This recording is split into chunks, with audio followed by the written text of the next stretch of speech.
Why saving 10% of your income is not enough anymore. You've probably heard this before.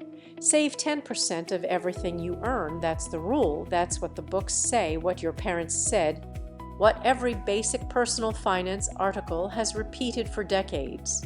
But here's what almost nobody tells you. That rule was written for a different world. And following it today might be quietly setting you up to fall short, not because saving is wrong, not because 10% is nothing, but because the math behind that number has changed. And most people haven't noticed. Today, we're diving into one of the most trusted pieces of financial advice out there, and why it might be doing you more harm than good if you're following it without questioning it. We'll look at the real numbers, a fictional case study, and the psychology behind why this outdated rule keeps getting passed down without anyone stopping to check if it still holds up. Welcome to TAFA Finance, where we explain investing concepts in a simple way. By the way, this video does not contain any financial advice. Let's start with where the 10% rule actually came from. The idea of saving 10% of your income has roots going back decades, popularized widely by books like The Richest Man in Babylon, written in 1926. The core idea was simple and powerful for its time. Pay yourself first. Before you spend anything, set aside 1 out of every 10. The problem isn't the principle. The principle is solid. The problem is the number itself, which hasn't kept up with how much the world has changed since 1926. Here's the part that surprises almost everyone the first time they see it. Life expectancy has increased dramatically over the last century. People are now routinely living into their 80s and 90s. That means a retirement that lasts 25 or even 30 years, not the 10 to 15 years that earlier generations might have planned for. Healthcare costs have risen faster than general inflation for decades. And housing, education, and childcare costs in most major cities have outpaced income growth significantly, meaning the gap between what people earn and what they actually need to cover their lives has grown wider, not narrower. And here's the opportunity cost nobody talks about. The 10% rule assumes you start saving early, that your income grows steadily, and that your investment returns will compound reliably over a 40-year career. But most people don't start saving at 22. Many start seriously at 30 or even 35, and every year you delay, the math gets harder because compound growth needs time above all else. If you're starting late, saving 10% isn't catching up and it's falling further behind while feeling like you're doing the right thing. Let's put this into a fictional example. Meet Emma and Daniel. Both are 30 years old, both earning $60,000 USD a year, and both decide to start taking retirement seriously right now. Emma follows the classic advice. She saves exactly 10% of her income, which is $6,000 USD a year or $500 USD a month. She invests it consistently into a low-cost index fund for the next 35 years until she's 65, assuming an average annual return of 8%, in line with the long-term historical average of the stock market. Emma's portfolio at 65 sits at approximately $1,050,000 USD. That sounds like a lot, and it is. But here's the problem. Many financial planners use a widely cited withdrawal rate of around 4% per year in retirement, meaning Emma could safely withdraw about $42,000 USD per year without running out of money. But if Emma's cost of living by retirement, accounting for decades of inflation, requires $60,000 USD or more per year to maintain a reasonable standard of living, she has a shortfall, a real one. Not a catastrophic one, but a meaningful gap between what she has and what she needs. Daniel does the math differently. He decides to save 20% of his income, $12,000 USD a year or $1,000 USD a month, into the same low-cost index fund for the same 35 years. At 65, assuming the same 8% average annual return, Daniel's portfolio sits at approximately $2,100,000 USD. At a 4% withdrawal rate, that gives him around $84,000 USD a year in retirement income, enough to cover his cost of living with real breathing room and enough buffer if healthcare costs or unexpected expenses hit harder than expected. Let that sink in for a second. Same starting age, same income, same investment strategy, same time horizon. The only difference was the savings rate. Emma followed the classic rule. Daniel doubled it. And the result wasn't just twice as much money. It was the difference between a retirement that's tight and one that's comfortable.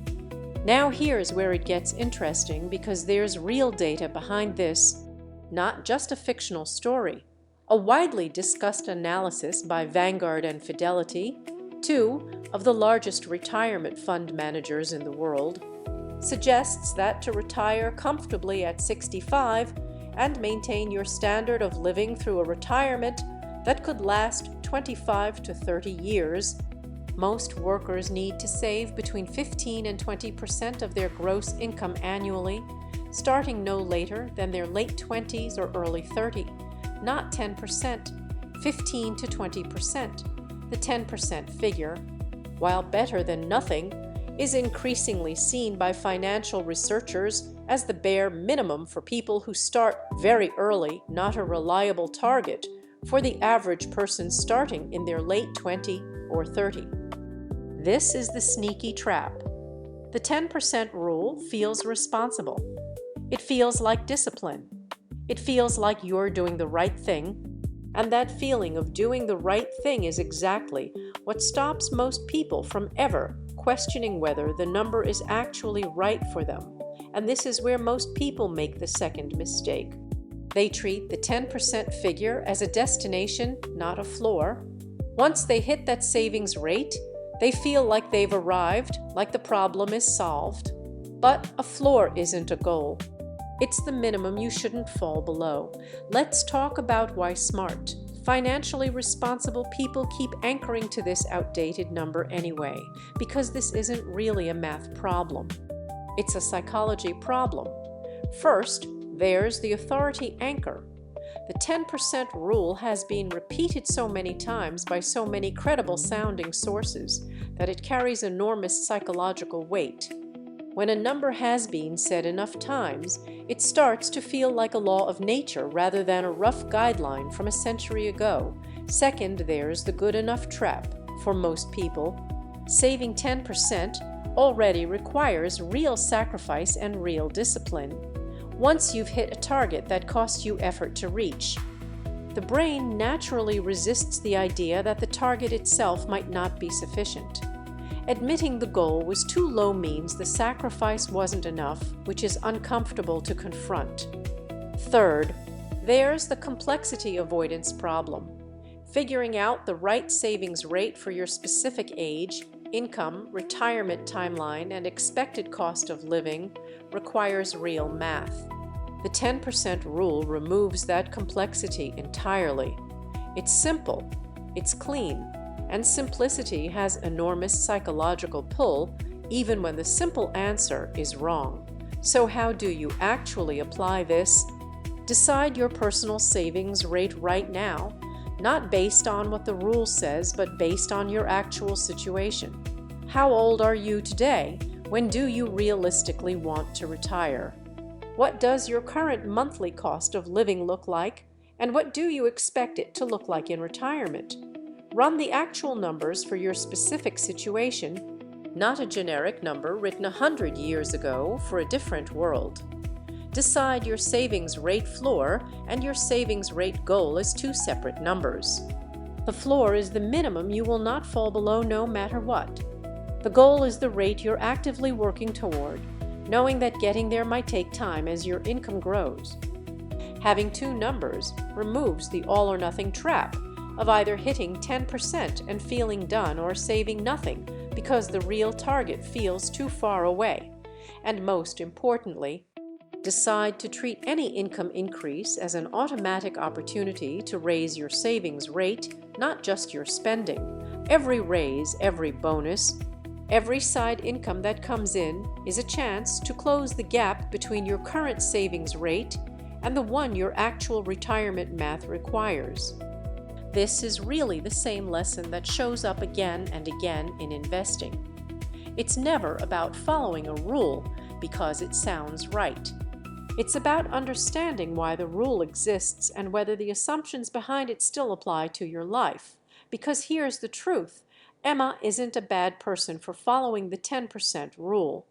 She did what she was told by reliable sounding sources, and she did it consistently.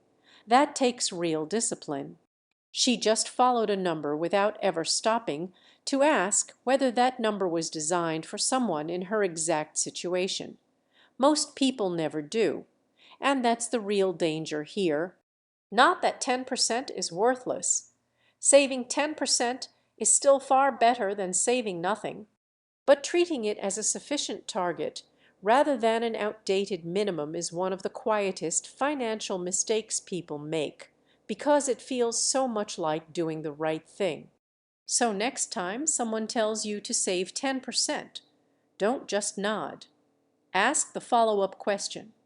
10% of what? For how long? Starting at what age? For a retirement that lasts how many years? That single question could be worth hundreds of thousands of dollars by the time you actually need the answer. And that's all for today. If you found this video helpful, don't forget to like, subscribe, and let me know in the comments, what savings rate are you actually hitting right now? Are you closer to Emma or Daniel? Thanks so much for watching, and I'll see you in the next one. Bye.